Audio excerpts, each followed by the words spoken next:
First time the car's been on its wheels in 10 years now. That's on the bump stops, so that's as low as it can go.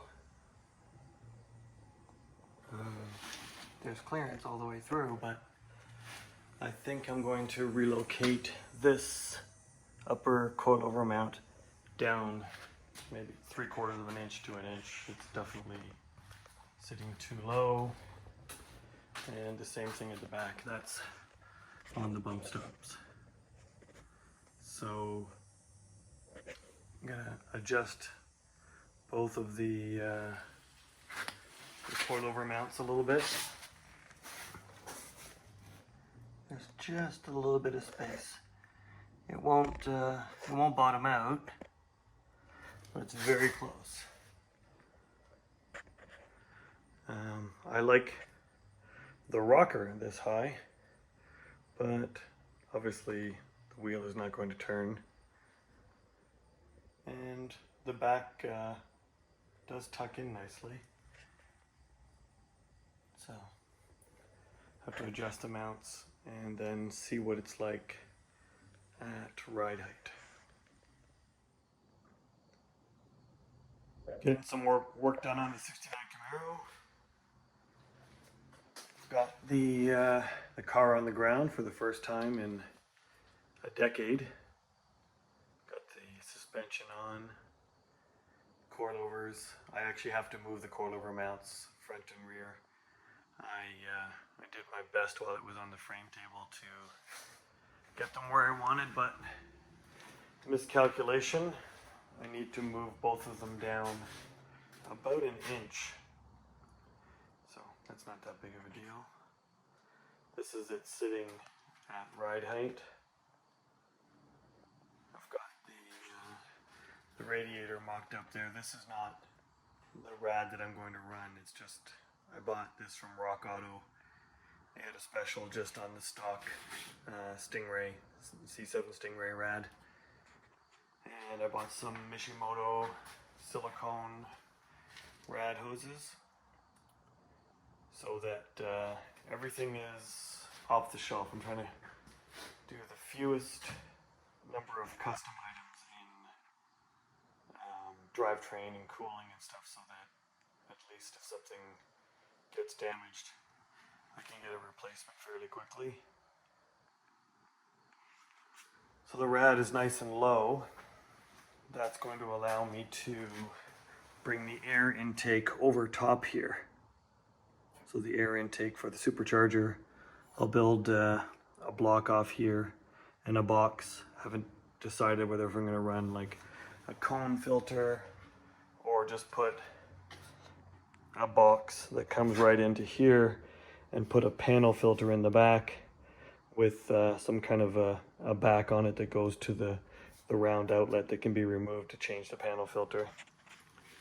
Have to see what's gonna work.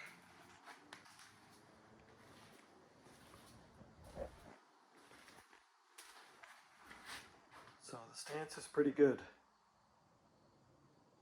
Lots of work to do to get the wheels to fit though. The quarter panels and front fenders. But at least it's on the ground. I want to get as many of my items on the vehicle as possible so that I can weigh it, and then I can order springs and get an alignment, and then I'll start with my with my quarter panels, but I want to make sure this wheel is where it belongs exactly before I start fitting the quarter panel and the fenders to that. That's it for now. I'm going to run 2 of these intercoolers. Well, just a fluid cooler really, but I'm using them for my intercoolers. Good size. I'm going to do one for each side of the supercharger. There's 2 cores in there. So it's a nice size cooler.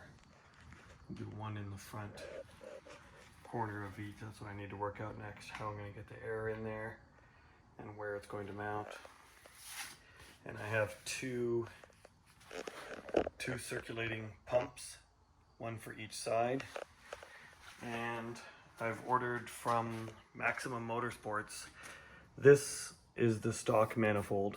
So there's one intercooler on this side and there's one brick on this side. So this has got an inlet and outlet that goes to both. I don't know how efficient that is for both sides, if you're getting exactly the same flow on both sides. So I have another manifold that I ordered, that one that bolts here and one that bolts there, and then you run two pumps, and these each have their own intercooler. And I'm not sure exactly what I'm going to do about the storage, if there's going to be two separate storage tanks, or if we're going to let them both feed in through one. But I'll figure that out once I get the intercoolers mounted and start to figure out my piping. Put the hood on just to see how everything was going to look. Got the radiator in there. You can see where the supercharger inlet is. So that's going to fit nice. I need to decide what I'm cutting out of the front here for the radiator inlet. But that's it with the body all put together. Starting to look good. Gotta put the other passenger side door on still. The next thing I need to sort out is my front splitter. This is just sitting here, it's not hinged in. And the lower section of the rad in my rad mount. And I need to change the rad support mounts, because the lower section needs to be cut off in order to allow room for the, sorry you can't see anything in there, but the air for my intercooler is going to go in through here and through that side, and the lower section of the rad support is in the way here. So to put new mounts on and sort that out, that'll be the next thing to get done.